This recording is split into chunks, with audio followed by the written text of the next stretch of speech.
Breaking news చూస్తున్నాం. Cantonment BRS MLA Lasya Nanditha మృతి చెందారు. ఓఆర్ఆర్పై జరిగిన రోడ్డు ప్రమాదంలో లాస్యనందిత దుర్మరణం చెందారు. తెల్లవారుజామున సమయంలో జరిగిన రోడ్డు ప్రమాదంలో ఆమె చనిపోయారు.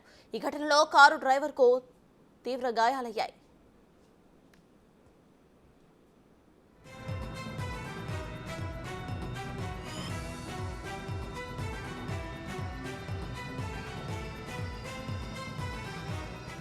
కొన్ని రోజుల క్రితం నల్గొండలో జరిగిన ప్రమాదంలో ఆమె గాయపడి కోలుకున్నారు. ఆ తర్వాత ఇప్పుడు మరోసారి ప్రమాదంలో ఆమె చనిపోవటం అభిమానుల్ని శోకసంద్రంలో నెట్టింది.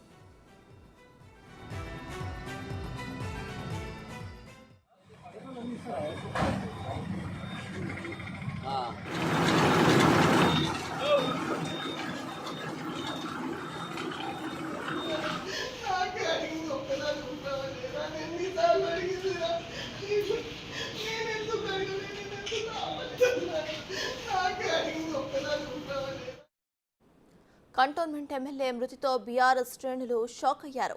నిన్నటి వరకు తమ మధ్య ఉన్న నేత ఇప్పుడు మృత్యు ఒడికి చేరుకోవడంతో దిగ్భ్రాంతికి గురయ్యారు.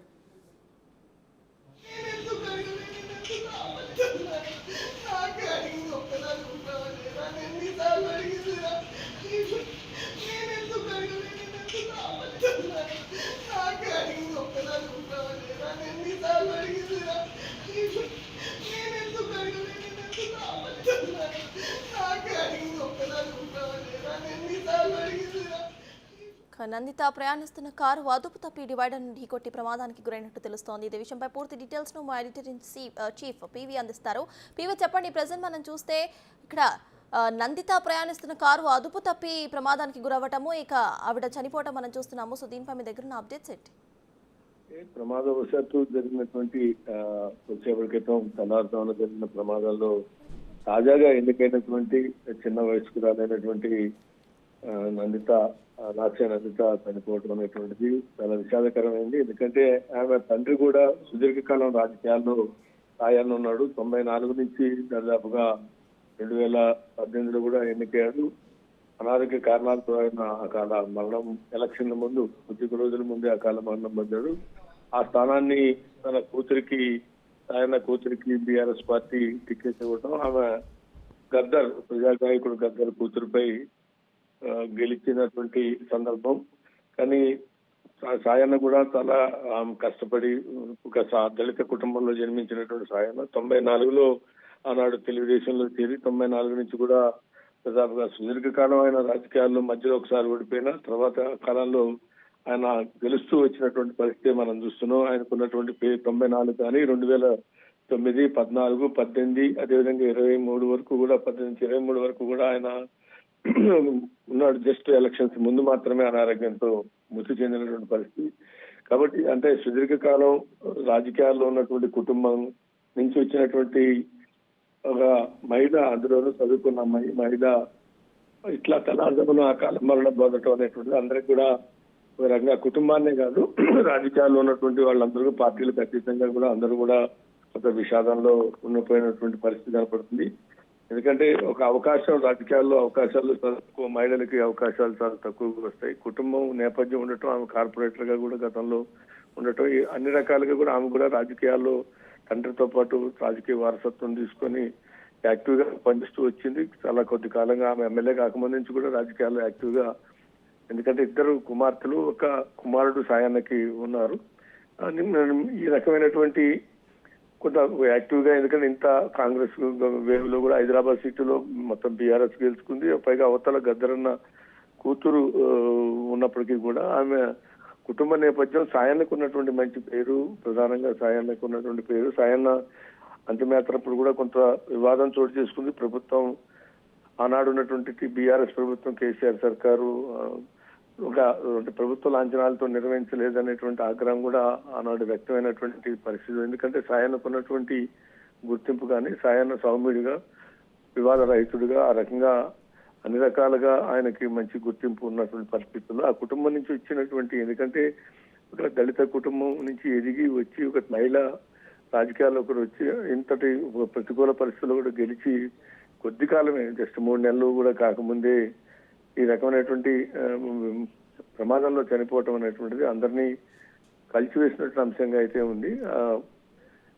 అంటే ఎందుకు జరిగింది, ఎలా జరిగింది ఈ ప్రమాదం, డ్రైవరు తెల్లారుజామున జరిగిందంటే మరి నిద్ర మత్తులో ఉన్నారా, లేకుంటే ఇంకా ఇవన్నీ దర్యాప్తులో తేలాల్సిన అంశం ఉంది. కానీ ఏదైనప్పుడు కూడా అతను పిఏకి కొంత సీరియస్ గా ఉంది, డ్రైవర్ కూడా సీరియస్ గా ఉన్నటువంటి పరిస్థితి. ఏమైతే స్పాట్ లోనే మృతి చెందినటువంటి మన వార్తలు, ఆ వీడియోలు అన్ని కూడా ఇప్పటికే మీడియాలన్నింటిలో కూడా టెలికాస్ట్ అవుతున్నటువంటి పరిస్థితి కనపడుతుంది. ఏదేమైనా ఈ పరిణామం అనేటువంటిది ఇంత విషాదకరమైన వార్తగానే ఉంది. అయితే పివి గతంలో కూడా ఈ డ్రైవర్ వల్లనే ఒకసారి యాక్సిడెంట్ కి గురైనట్టు తెలుస్తోంది. సో దీనిపై ఏమైనా అప్డేట్ ఉందా? అంటే గతంలో కూడా చాలా ప్రమాదం, లిఫ్ట్ లో ఒక సందర్భంలో లిఫ్ట్ లో కూడా ఇరుక్కొని ఇటీవల కాలంలో ప్రమాదానికి ఒక రకంగా ప్రమాద పరిస్థితి నుంచి బయటపడ్డది అనేటువంటిది ఉంది. అదేవిధంగా గతంలో కూడా ఒకటి రెండు సందర్భాల్లో ఈ రకమైనటువంటి ప్రమాదం నుంచి తప్పించుకుంది అనేటువంటిది ఉంది. కానీ ఆ కుటుంబాన్ని మరి ఎందుకు ఈ రకమైనటువంటి విషాదాలు వెంటాడుతున్నాయి అనేటువంటిది అయితే అది కూడా ఇవాళ ఒక డిబేటబుల్ ఇష్యూగా అందరూ కూడా సోషల్ మీడియాలో వార్తలు గతం నుంచి ఆమెను వెంటాడుతుంది, మృత్యు వెంటాడుతున్నా తప్పించుకుంది, కానీ ఇవాళ ఆ రకంగా తప్పించుకోలేకపోయింది అనేటువంటిది కూడా వార్తా కథనాలు ప్రసారం అవుతున్నటువంటి పరిస్థితి ఉంది. ఏమైనా ఇందాక చెప్పినట్టుగా అంటే విఐపి ప్రయాణం చేసేటువంటి వాహనాన్ని నడిపేటువంటి డ్రైవర్లు కొంత ఎక్స్పీరియన్స్ ఉండాలి. రెండోది ప్రయాణాలు కూడా తెల్లారుజామున అర్ధరాత్రి చేయటం వల్ల ఈ రకమైన విఐపి మూవ్మెంట్ లో, ఎందుకంటే నిద్ర అనేటువంటిది ఉంది. విఐపీలు ఎందుకంటే ప్రజలు ఎన్నుకున్నటువంటి ప్రజాప్రతినిధులు, అందులో ఎదిగి కష్టపడి పైకి వచ్చినటువంటి ఒక దళిత సామాజిక కుటుంబం నుంచి, పేద కుటుంబం నుంచి ఎదిగి వచ్చినటువంటి వాళ్ళు ఈ రకంగా తమ నిండు జీవితాన్ని ఆ కాలంలో ముగిసేలా ఇట్లాంటి ప్రమాదానికి గురయ్యి చనిపోవటం అనేటువంటిది అందరి కుటుంబాలకే కాదు, రాజకీయాల్లో ఉన్న వాళ్ళకి కానీ రాష్ట్రాల్లో కూడా ఇటువంటి రాజకీయాల్లో ఎదిగేటువంటి వాళ్ళు ఆ రకమైనటువంటి మరణం పొందటం అనేటువంటిది కొంత ఎవరు జీర్ణించుకోలేని పరిస్థితి కనబడుతుంది. అయితే పివి ప్రెసెంట్ డ్రైవర్ పరిస్థితి కూడా కొంచెం విషమంగా ఉన్నట్టు తెలుస్తోంది. సో అంటే ఆయన ఎప్పటి వరకు కోలుకోవచ్చు, దాని గురించి ఏమైనా డాక్టర్స్ చెబుతున్నారా? ఇంకా ఇప్పుడు ఏం చెప్పలేమని చెప్పారు. అది కూడా డ్రైవర్ కి కొంత పిఏ కొంత కానీ డ్రైవర్ కి ఎక్కువ గాయాలు, తీవ్ర గాయాలు అయినాయి అనేటువంటిది ఉంది. మెరుగైన వైద్యం సేవలు అందిస్తున్నటువంటి చికిత్స అందిస్తున్నారు. ఇంకా కొంత అబ్జర్వేషన్ తర్వాత కానీ చెప్పలేని పరిస్థితి.